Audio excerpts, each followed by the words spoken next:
মই আজি তোমালোকক Nelson Mandela long walk to freedom নামৰ লেচনখনৰ থাৰ্ড পাৰ্টটো দিবলৈ ওলাইছোঁ। In life every man has twin obligations to his family, to his parents, to his wife and children, and he has an obligation to his people, his community, his country. প্ৰত্যেকৰে জীৱনত দুটা কৰ্তব্য বা দায়িত্ব আছে। তেওঁৰ পৰিয়ালৰ প্ৰতি, মাক দেউতাকৰ প্ৰতি, তেওঁৰ পত্নী আৰু সন্তানসকলৰ প্ৰতি কৰ্তব্য, আৰু তেওঁৰ আন এটা কৰ্তব্য আছে জনসাধাৰণৰ প্ৰতি, তেওঁৰ সম্প্ৰদায়টোৰ প্ৰতি, তেওঁৰ দেশখনৰ প্ৰতি। In a civil and human society, each man is able to fulfil those obligations according to his own inclinations and abilities. সাধাৰণ মানৱ সমাজত প্ৰত্যেকজন ব্যক্তিয়ে প্ৰকৃতি প্ৰদত্ত সাধ্যানুসৰি সেই দায়িত্ব পালন কৰাৰ সামৰ্থ্য আছে। But in a country like South Africa, it was almost impossible for a man of my birth and color to fulfill both of those obligations. কিন্তু সাউথ আফ্ৰিকাৰ দৰে এখন দেশত মোৰ জন্ম আৰু গাৰ ৰঙৰ বাবে এই দুয়োটা দায়িত্ব পালন কৰাটো অসম্ভৱ। In South Africa, a man of colour who attempted to live as a human being was punished and isolated. দক্ষিণ আফ্ৰিকাত এজন বৰ্ণীয় লোক যিসকলে মানুহৰ দৰে জীয়াই থাকিবলৈ ইচ্ছা কৰে, তেওঁক শাস্তি প্ৰদান কৰি অকলশৰীয়াকৈ ৰখা হৈছিল। In South Africa, a man who tried to fulfill his duty to his people was inevitably ripped from his family and his home and was forced to live a life apart, a twilight existence of secrecy and rebellion. দক্ষিণ আফ্ৰিকাত যিজন ব্যক্তিয়ে জনসাধাৰণৰ প্ৰতি থকা কৰ্তব্য পালন কৰিব বিচাৰিছিল, তেওঁক অপৰিহাৰ্যভাৱে তেওঁৰ পৰিয়ালৰ পৰা আৰু ঘৰৰ পৰা আঁতৰত এক তুচ্ছ আৰু বিদ্ৰোহী জীৱন যাপন কৰিবলৈ বাধ্য কৰোৱা হৈছিল। I did not in the beginning choose to place my people above my family, but in attempting to serve my people, I found that I was prevented from fulfilling my obligations as a son, a brother, a father, and a husband. আৰম্ভণিতে মোৰ মানুহবোৰক মোৰ পৰিয়ালৰ ঊৰ্ধত ৰাখিব বিচৰা নাছিলোঁ, কিন্তু জনসাধাৰণৰ সেৱা কৰিব বিচাৰিছিলোঁ। কিন্তু যেতিয়া মই মোৰ জনসাধাৰণৰ সেৱা কৰিব বিচাৰিছিলোঁ, তেতিয়া এজন পিতৃ হিচাপে, ভাতৃ হিচাপে, পিতৃ হিচাপে আৰু স্বামী হিচাপে মোৰ দায়িত্ব পালনত বাধা দিয়া হৈছিল। I was not born with a hunger to be free. মই স্বাধীনতাৰ ভোকাতুৰ হৈ জন্মগ্ৰহণ কৰা নাছিলোঁ। I was born free, free in every way that I could know. স্বাধীন হৈ জন্ম লৈছিলোঁ। যিমানখিনি মই জানিছিলোঁ, সকলো ক্ষেত্ৰতে মুক্ত আছিলোঁ। Free to run in the fields near my mother's hut, free to swim in the clear stream that ran through my village, free to roast mealies under the stars and ride the broad backs of slow-moving bulls. মোৰ মাৰ ঘৰৰ ওচৰতে থকা পথাৰখনত দৌৰা, মোৰ গাঁওখনৰ মাজেৰে পাৰ হৈ যোৱা পৰিষ্কাৰ পানীৰ নিজৰাটোত সাঁতোৰা, মুক্ত আকাশৰ তলত মাকৈ সেকা, ষাঁড় গৰুৰ বহল পিঠিত উঠি লাহে ধীৰে গতি কৰাৰ স্বাধীনতা আছিল। As long as I obeyed my father and abided by the customs of my tribe, I was not troubled by the laws of a man or God. যেতিয়ালৈকে মোৰ দেউতা আৰু আমাৰ জাতীয় ৰীতি নীতিবোৰ মানি চলিছিলোঁ, মই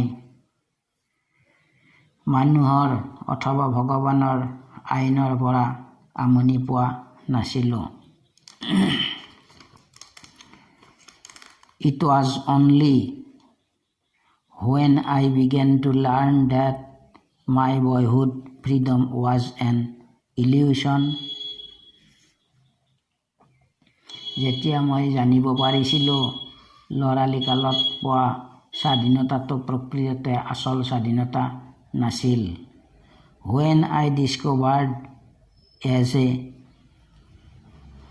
young man that my freedom had already been taken from me, that I began to hunger for it.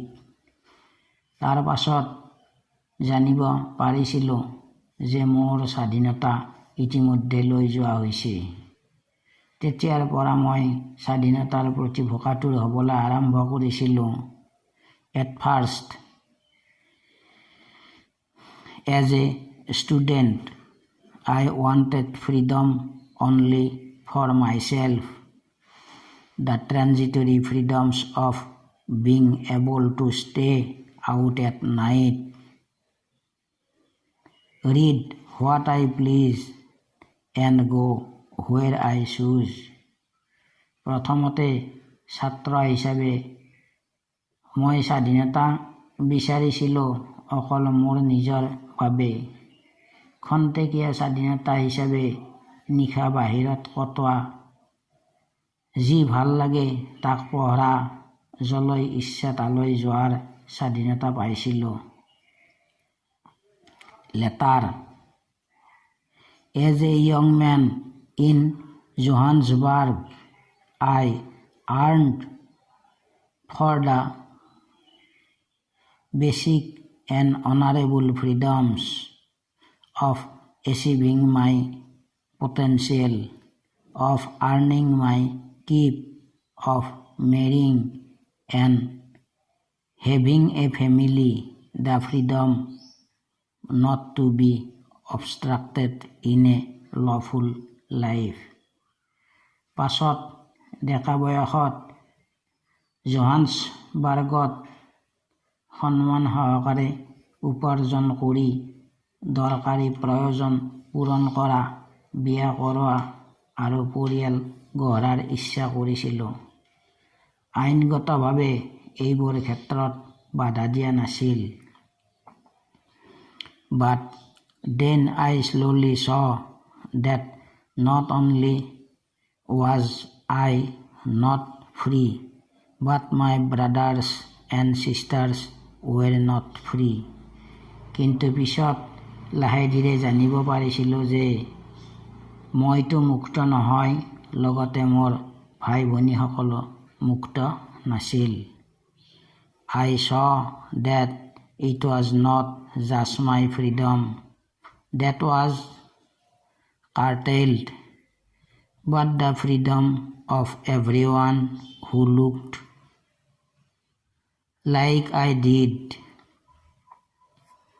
মই বুজিব পাৰিছিলোঁ যে এইটো সঠিক স্বাধীনতা নহয়, ইয়াক খৰ্ব কৰা হৈছে। মোৰ দৰে যিজনে স্বাধীনতা বিচাৰে, প্ৰত্যেকৰে স্বাধীনতা খৰ্ব কৰা হৈছে। That is when I joined the African National Congress, and that is when the hunger for my own freedom became the greater hunger for the freedom of my people. তেতিয়াই মই আফ্ৰিকাৰ নেশ্যনেল কংগ্ৰেছত যোগ দিছিলোঁ আৰু তেতিয়াৰ পৰাই মোৰ নিজৰ স্বাধীনতাৰ ইচ্ছাতকৈ মোৰ দেশৰ জনসাধাৰণৰ স্বাধীনতাৰ ইচ্ছাটো ডাঙৰ হৈ পৰিছিল। It was this desire for the freedom of my people to live their lives with dignity and self-respect and animated my life that transformed a frightened young man into a bold one, that drove a law-abiding attorney to become a criminal, that turned a family-loving husband into a man without a house, that forced a life-loving man to live like a monk. মোৰ মানুহবিলাকে যাতে আত্মসন্মান আৰু মৰ্যাদা সহকাৰে জীয়াই থাকিব পাৰে, তাৰ বাবে সচেতন হৈছিলোঁ, যিটোৱে এজন ভয়াতুৰ যুৱকক সাহসী কৰিবলৈ, এজন ন্যায়পৰায়ণ অধিবক্তাক হৈ পৰিল অপৰাধী, এজন পৰিয়াল ভালপোৱা ব্যক্তি পৰিৱৰ্তন হ'ব লগা হ'ল অঘৰী হিচাপে, জীৱনক ভালপোৱা এজন ব্যক্তি সন্ন্যাসী হ'বলৈ বাধ্য হৈ পৰিল। I am no more virtuous or self-sacrificing than the next man, but I found that I could not even enjoy the poor and limited freedoms I was allowed when I knew my people were not free. মই পিছৰ পুৰুষতকৈ নিজকে গুণৱান অথবা আত্মবলিদান বুলি ক'ব খোজা নাই, কিন্তু জানিছিলোঁ যে মোক দিয়া দাৰিদ্ৰতা আৰু সীমিত স্বাধীনতা সহ্য কৰিব পৰা নাছিলোঁ, যেতিয়া মই জানিব পাৰিছিলোঁ মোৰ মানুহবোৰো স্বাধীন নাছিল। Freedom is indivisible. The chains on every one of my people were the chains on all of them. The chain on all of my people were the chains on me. স্বাধীনতা অবিভাজ্য। মোৰ যিকোনো এজন ব্যক্তিৰ শিকলিডালত সকলো ব্যক্তি বান্ধ খাই আছে, যিডাল শিকলিত মোৰ মানুহবোৰ বান্ধ খাই আছে, সেই একেডাল শিকলিত ময়ো বান্ধ খাই আছোঁ। I knew that the oppressor must be liberated just as surely as the oppressed. মই জানো যে উৎপীড়নকাৰীসকলো উৎপীড়কসকলৰ দৰে উদাৰ হ'ব লাগিব। A man who takes away another man's freedom is a prisoner of hatred. He is locked behind the bars of prejudice and narrow-mindedness. যিজন ব্যক্তিয়ে আনৰ স্বাধীনতা হৰণ কৰে, তেওঁ ঘৃণাৰ বন্দীশালত বন্দী, সংকীৰ্ণতাৰ কাৰাগাৰত বন্দী। I am not truly free if I am taking away someone else's freedom, just as surely as I am not free when my freedom is taken from me. ময়ো সঁচা অৰ্থত মুক্ত নহয় যদিহে কাৰোবাৰ স্বাধীনতাত হস্তক্ষেপ কৰোঁ। ঠিক সেইদৰে মোৰ স্বাধীনতা কোনোবাই লৈ গ'লে ময়ো মুক্ত নহওঁ। The oppressed and the oppressor alike are robbed of their humanity. উৎপীড়ক আৰু উৎপীড়ন সহ্য কৰোতাজন একেদৰে মানৱতা হৰণকাৰী। Word meaning: obligations, duties, কৰ্তব্য বা দায়িত্ব। Inclinations, natural tendencies, স্বাভাৱিক ইচ্ছা। Isolated, lonely, alone, অকলশৰীয়া। Inevitably, unavoidably, অপৰিহাৰ্য। Ripped, taken away, কাঢ়ি লোৱা। Twilight existence, a little life, তুচ্ছ জীৱন। Illusion, something that appears to be real but is not, যিটো সঁচা যেন লাগে কিন্তু সঁচা নহয়। Abided, obeyed, মানি চলা। Transitory, not permanent, খন্তেকীয়া। Potential, natural ability, জন্মগত ক্ষমতা। Curtailed, reduced, হ্ৰাস কৰা। Prejudice, hatred, ঘৃণা।